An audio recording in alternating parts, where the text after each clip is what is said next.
राधे राधे, हरे कृष्णा। कैसे हो आप सभी लोग? आशा करती हूँ आप सभी स्वस्थ हो गए, अच्छे हो गए। सबसे पहले आप सभी को सर्वपित्र अमावस्या की अनंत और अनंत शुभकामनाएं। सर्वपित्र अमावस्या 2 तारीख की बनाई जा रही है।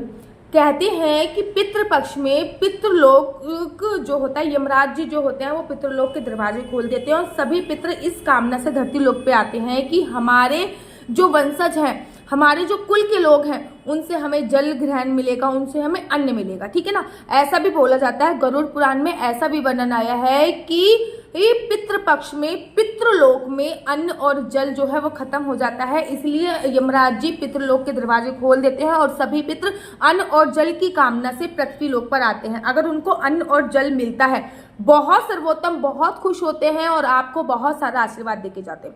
लेकिन अगर आपको उनको अन्न जल नहीं मिलता तो याद रखिए पितृ भी रुष्ट होते हैं, जिससे पितृदोष उत्पन्न होता है, वंश वृद्धि रुकती है, संतान पैदा नहीं होती। लड़का लड़की की बात नहीं करी मैं, संतान ही नहीं पैदा होती, विवाह नहीं होता है, विवाह में देरी होती है, हम कोई पैतृक जमीन बेचने लगते हैं, ठीक है ना, कोई नई जमीन खरीद नहीं पाते, सारे काम धंधे हमारे रुक जाते हैं और साथ ही साथ घर में हमेशा कलेश रहता है। ये कुछ लक्षण जो होते हैं वो पितृदोष के होते ही होते हैं और ये लक्षण ना हो आने वाले टाइम पे पूरे साल, तो आपको पितरों को खुश करना ही करना है। आपने पूरे 15-16 दिन पितृपक्ष में कुछ भी किया हो या नहीं किया हो, लेकिन अब है सर्वपित्र अमावस्या और सर्वपित्र अमावस्या पर आपको कुछ चीजें अवश्य करनी है, चाहे आपने 15 दिन में कुछ किया हो या ना किया हो। लेकिन मेरे कहने पे सर्वपित्र अमावस्या पर ये कुछ कार्य आपको अवश्य करने हैं। नोट कर लीजिए। सबसे पहले सर्वपित्र अमावस्या पर सुबह सुबह उठना है। उठने के बाद पानी में काला तिल और गंगा जल डाल के आपको खुद भी स्नान करना है, ठीक है ना। पितृ जो होते हैं वो तर्पित किससे होते हैं? हमेशा तिल, उनके भोजन में तिल का उपयोग होता है, उनके जल में तिल का उपयोग होता है ना। तो पानी में काला तिल डालिए और पानी में गंगा जल डालिए, क्योंकि अमावस्या पर कहा जाता है कि अमावस्या पर गंगा जल डाल के स्नान करने की बहुत बहुत बहुत बड़ी महत्वता बताई गई। तो पानी में गंगा जल डालिए और पानी में काला तिल डालिए और स्नान कर लीजिए। बहने दीजिए उस काले वाले तिल को। अगर वो कहीं नहाने वाले पानी में जा रहा है तो बहने दीजिए, कोई परेशानी वाली बात नहीं, ठीक है ना। उसके बाद पीले रंग के वस्त्र पहन लीजिए, क्योंकि देखो पितृ ना बड़े प्रसन्न होते हैं अगर कोई उनके जो कुल के लोग हैं, अगर जो महिलाएं हैं वो लाल या पीले वस्त्रों पर पहने और जो पुरुष होते हैं वो सफेद वस्त्र पहने। लाल रंग की जब वस्त्र महिला पहनती है, लाल या पीले रंग के वस्त्र, जो पितृ होते हैं वो उनको सदा सौभाग्यवती भव का आशीर्वाद देके जाते हैं। और अगर पुरुष सफेद रंग के वस्त्र पहनते हैं तो उनको धन्य धान्य बढ़ाने का आशीर्वाद देके जाते हैं। तो लाल या पीले वस्त्रों में से कोई सा भी वस्त्रों का चयन आप कर सकती हो। बेसिकली मैं पीले वस्त्र पहनने के लिए इसलिए बोल रही हूँ क्योंकि आपको सुबह सुबह भगवान विष्णु की भी पूजा करनी है, ठीक है ना। पितरों का तो पर्टिकुलर एक टाइम है, 10:30 बजे से लेकर, मतलब 11:30 बजे से लेकर 2:30 बजे, 2:30-3 बजे तक का जो टाइम होता है, बेसिकली 2:30 बजे तक का जो टाइम होता है वो पितरों का टाइम होता है। लेकिन उससे पहले आपको, आज अमावस्या है, उससे पहले भगवान विष्णु की पूजा अर्चना वंदना करनी ही करनी है। उसके बाद इसलिए मैंने आपसे कहा कि पीले वस्त्र पहन लीजिए, क्योंकि भगवान विष्णु अत्यधिक प्रसन्न होते हैं अगर हम पीले वस्त्र पहनते हैं। पीले वस्त्र पहने, घर में आपने पूरी झाड़ू पोछा इत्यादि कर ली, उसके बाद घर में गंगा जल का छिड़काव किया। घर का जो भी मेन गेट है, जिसको घर का मुख्य द्वार बोलते हैं, जिससे आप सभी एंट्री करते हैं, ठीक है ना, उसके घर के मुख्य द्वार में अगर लिफ्ट एरिया में रहते हैं तो थोड़ा सा पानी एक कटोरी में ले लीजिए, राइट में डालिए, लेफ्ट में डालिए, बस थोड़ा थोड़ा डालिए। अगर ऐसे घर में रहते हैं जिसमें बहुत जमीन से जुड़ा हुआ घर है तो एक बाल्टी पानी बाहर डाल दीजिए, ठीक है ना, ताकि पितरों का जो आगमन हो रहा है, देवी देवताओं का जो आगमन हो रहा है वो ठंडा ठंडा हमारे घर पे आए, तो उससे ज्यादा सर्वोत्तम और कुछ भी नहीं माना जाता। उसके तत्पश्चात क्या करना है? उसके बाद आपको क्या करना है? उसके बाद आपको करनी है पूजा अर्चना वंदना। तो सबसे पहले आपके घर पे जो भी भगवान जी हैं उनको स्नान इत्यादि कराइए। शालिग्राम जी हैं तो उनको स्नान कराइए, लड्डू गोपाल जी है तो उनको स्नान कराइए, जुगल जोड़ी सरकार है तो उनको स्नान कराइए। स्नान कराने के तत्पश्चात आपको क्या करना था? स्नान कराने के बाद आपको जो भी आपकी डेली की पूजा है वो करनी है, बस आरती नहीं करनी, ठीक है ना। आपने डेली की पूजा कर ली। अब आपको संकल्प लेना है सत्यनारायण की कथा का, क्योंकि अमावस्या है। सत्यनारायण की कथा या तो आप पंडित जी को बुला के कर लीजिए। अगर आप पंडित जी को बुला के नहीं करवा पा रहे हो तो आप खुद भी सत्यनारायण की कथा किसी बुक के माध्यम से या यूट्यूब के माध्यम से सुन सकते हैं, या फिर यूट्यूब या बुक के माध्यम से पढ़ भी सकते हैं। हाथ में संकल्प ले लीजिए, 1 या 2 का सिक्का ले लीजिए, सुपारी ले लीजिए, चावल ले लीजिए, संकल्प लीजिए, श्री विष्णु श्री विष्णु श्री विष्णु, मेरा नाम आशु चौहान है, मेरा गोत्र केमलक्ष, जो भी आपका होगा आपको वो लेना, ठीक है ना। मेरा गोत्र केमलक्ष है। आज मैं सर्वपित्र अमावस्या पर सत्यनारायण की कथा का श्रवण कर रही हूँ। ये सत्यनारायण की कथा का जो पुण्य है मैं अपने पितरों को समर्पित कर रही हूँ। मेरे पुत्र जिस भी लोक में हो, जिस भी योनि में गए हो, उनको मोक्ष की प्राप्ति हो जाए, उनका पुनरपि जन्म पुनरपि मरणम बार बार आने जाने का सिलसिला खत्म हो जाए। ये जो सामग्री है ये कटोरी में डाल दीजिए, ठीक है। उसके बाद सत्यनारायण की कथा आपको पढ़नी ही पढ़नी, ठीक है ना। सत्यनारायण की कथा आपने फिनिश करी। अगर आपके संतान नहीं हो रही तो गोपाल सहस्रनाम का पाठ अवश्य कीजिए, सही है, या फिर सुन लीजिए। अगर संतान की प्राप्ति चाहिए तो गोपाल सहस्रनाम का पाठ सुनिए या फिर गोपाल सहस्रनाम का पाठ कर लीजिए। अगर आपके विवाह नहीं हो रहा, अगर ये सारी चीजें हो रखी है तो केवल सत्यनारायण की कथा करके आरती कर लीजिएगा, ठीक है ना। अगर ये सारी चीजों में से कुछ कुछ चीजें जो मैं बता रही हूँ वो नहीं हो रहा तो उनमें से ये सब चीजें जरूर कीजिएगा, ठीक है ना। जैसे कि इनमें से विवाह नहीं हो रहा तो विष्णु सहस्रनाम का पाठ, संतान नहीं हो रही तो गोपाल सहस्रनाम का पाठ अवश्य कीजिए। अच्छा, साथ ही के साथ अगर इसको आप और भी एडवांस बनाना चाहते हो तो गीता के 7वें अध्याय का पाठ जरूर और जरूर करें। गीता के 7वें अध्याय का पाठ करने से हमारे पितृ जो होते हैं वो तर्पित होते हैं। तो गीता के 7वें अध्याय का पाठ कीजिए। उसके बाद जो भी सामग्री आपने कटोरी में रखी है उसके बाद आरती कीजिएगा। जो भी सामग्री कटोरी में रखी है 1 या 2 का सिक्के में से कुछ पैसे और मिला के किसी गरीब ब्राह्मण को दे दीजिएगा। सुपारी जो होती है किसी पेड़ के नीचे डाल दीजिएगा। फूल है तो फूल किसी पेड़ के नीचे डाल लीजिएगा। चावल रखे हैं वो आपको पक्षियों को डाल देना। तो सुबह सुबह आपको ये कार्य करना है। उसके बाद पहुंच जाना है तुलसी मैया के पास।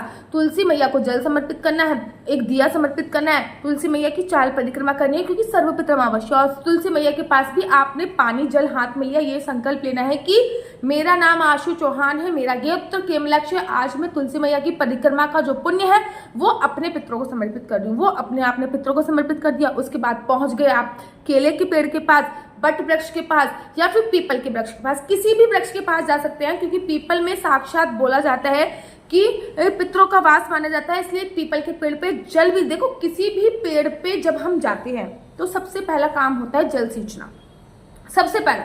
और जल हमेशा खाली नहीं सींचना चाहिए। ये नहीं कि आपने जल लिया और सींच दिया, नहीं, उसमें थोड़ा बहुत मीठा जरूर डालना चाहिए, उसमें थोड़ा बहुत चावल इत्यादि जरूर डालना चाहिए, एक आधी चीनी के दाने इत्यादि जरूर। पहले जल सींचिए और किसी भी पेड़ से आलिंगन करने का, अर्थात किसी भी पेड़ से गले लगने की बहुत बड़ी महिमा कही गई है।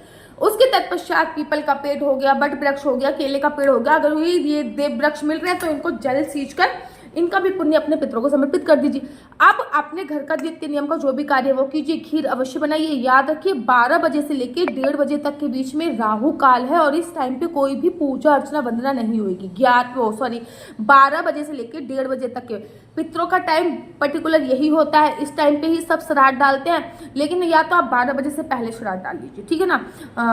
8-9 बजे की बात नहीं कर रही मैं, 10 बजे के बाद, 10 बजे से लेकर 11:45 तक के बीच में श्राद्ध डालिए, या फिर आप ये कार्य 1:30 बजे के बाद ही कीजिए, ठीक है ना।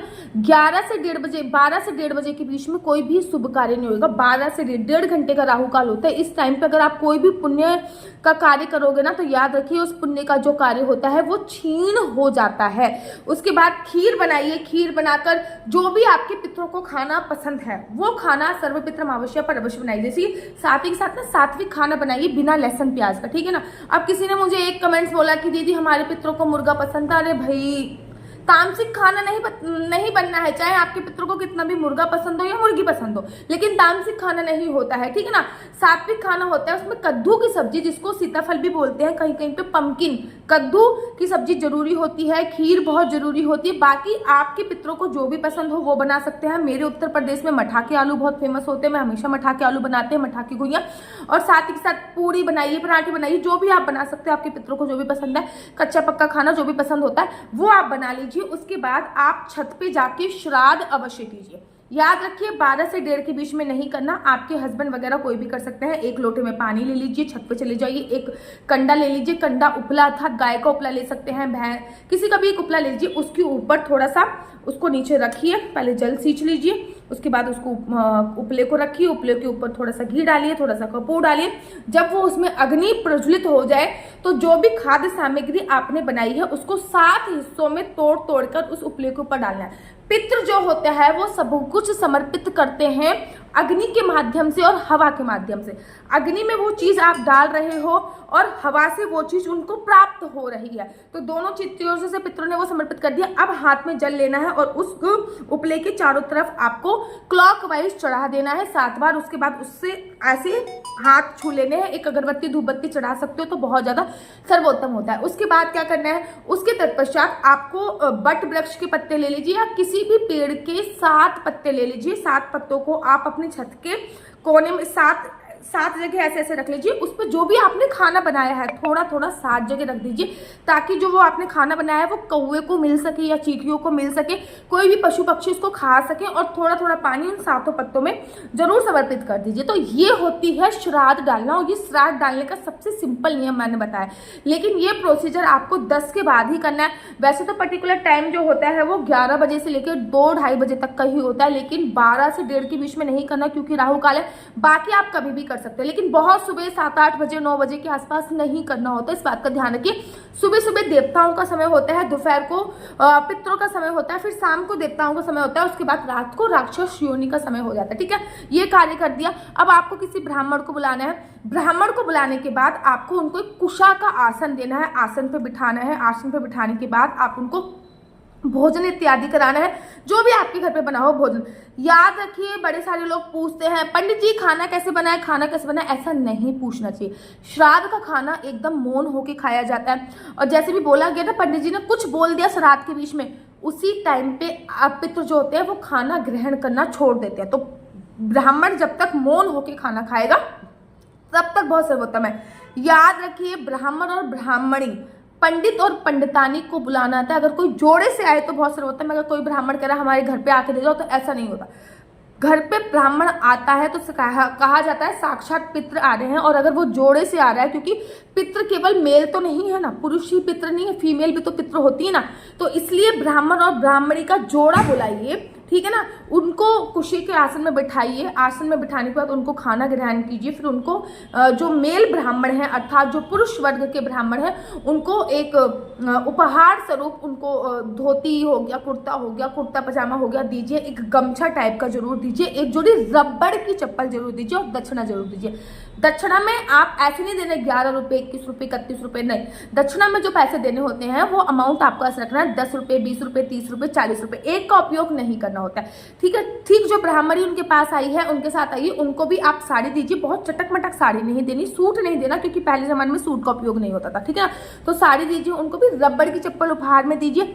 ठीक है ना, और उनको भी जो दक्षिणा आप दे रहे हो वो भी आपको ऐसे देने 10 रुपए, 20 रुपए, 30 रुपए, 40 रुपए। और रुमाल दोनों को अवश्य दीजिए। उसके बाद फिर आप थोड़ा सा सूखा सामान भी ब्राह्मण को दान में दे सकते हैं, जैसे कि आटा हो गया, जैसे कि घी हो गया, जैसे कि चावल हो गया। ये सूखा सामान भी ब्राह्मण को दान दे सकता है। ये कार्य आपको कर लेना है। उसके बाद शाम की पूजा का समय आता है। देखो, मैं बहुत सारे उपाय आपको बता रही हूँ, जो भी आपको अच्छा लगे उस दिन, चाहे आपके पितरों की श्राद्ध हो चाहे ना हो, लेकिन ये श्राद्ध आपको डालनी ही डालनी है, क्योंकि ये श्राद्ध सर्व पितृ श्राद्ध है। उसके बाद शाम के समय आपको अपने घर के मुख्य द्वार पे 2 दीपक जरूर जलाने हैं। तुलसी मैया पे 1 दीपक जलाना है, पीपल के वृक्ष पे 1 दीपक जलाना है, दक्षिण दिशा में 1 दीपक जलाना है।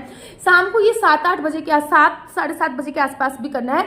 और 1 दीपक आकाश दीप दान करना है। सरसों के तेल का दीपक होना चाहिए, ऊपर से काला तिल जरूर डालिए। उसके बाद लंबी बत्ती का दिया जरूर जलाइए। कहते हैं सर्व पितृ अमावस्या खत्म होने से पूर्व ही पितृ जो होते हैं वो पितृलोक में वापस जाते हैं। जब वो पितृ जा रहे होते हैं तो उनको रोशनी एकदम साफ, रास्ता एकदम साफ दिखाई दे, इसलिए हम लोग जो है वो दिया जलाते हैं। तो ये सारी जगह आप दिया जरूर जलाइए। और जब दिया आप दक्षिण दिशा में जला रहे हो तो ये कामना कीजिए कि जो भी पितृ जा रहे हैं वो अपना आशीर्वाद हमें देके जाए। पितरों के आशीर्वाद से आप प्रॉपर्टी में वृद्धि कर सकते हो, वंश वृद्धि कर सकते हो, संतान योग्य संतान की प्राप्ति कर सकते हो, घर में कलेश नहीं होगा और बहुत सारी चीजें होंगी। शादी विवाह में विलंब हो रहा तो वो नहीं होगा।